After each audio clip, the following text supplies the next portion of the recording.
Hi, my name is Joshua Rodriguez. Today I want to talk to you about why you should allow your child or student athlete to play multiple sports. I want to talk about the concerns and the actual protocol that should be held for, raising a student athlete. It's not easy, and it's not a 1, 2, 3 thing. A lot of these kids are being forced to specialty train in one field, whether it's football, baseball, even into specific positions. They're being held, by whether if it's their, flag football coach when they're 5, or their pee wee coaches, or their middle school coaches, high school coaches. They're being told what they can and cannot do, and that really is not fair to the child because they don't get to experience everything. You're going off of someone who may not have the credibility to actually dictate what your child should and should not do.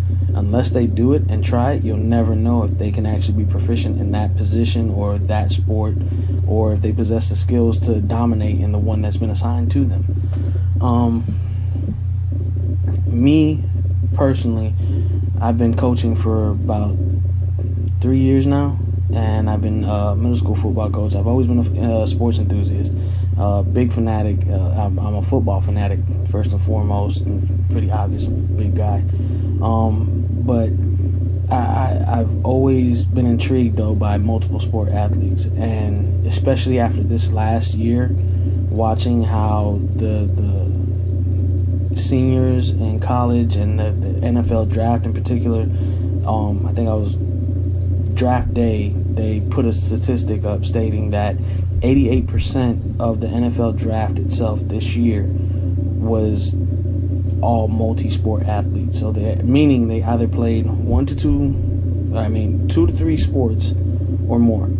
I think majority of them were dual sport athletes where they played football and baseball. A couple of them were basketball and football, but obviously predominantly football. That was their main focus. That's kind of a trend that's starting to become more popular now. It used to be for at least a good 10 years that it was strictly one sport. Everything from nutrition to training and education was all geared on one sport, one position. And people are seeing that it doesn't really benefit the child. If you don't allow them to play other sports, they lose what we call the twitch factor. The twitch factor is something that a lot of you see race car drivers, like national dragsters, they have that twitch factor because they're going off the light, the gold, the green. Football doesn't really tailor to that. Football is about being low and explosive. Baseball is about being skill set and precision. And track is the only sport that I know of, track and field, because of sprinting and sprinters, where they have to deal with being explosive, being precise, and most importantly, being fast.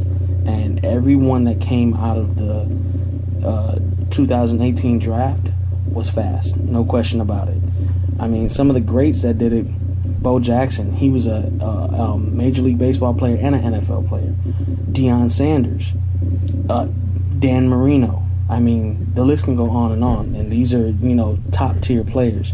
One of my most, that I feel is most impressive, is Glenn Davis. He was a track and field star.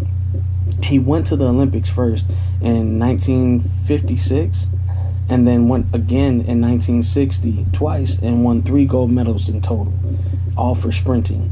And then not even, I want to say a year after that, he ended up going with the Detroit Lions.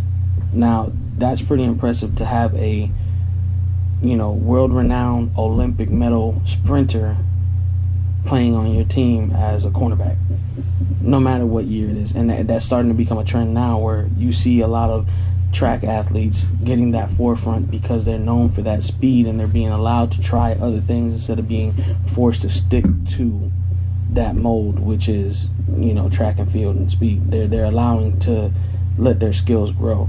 And I think that's important, that you need not control your athlete, you need to train them. And that's it.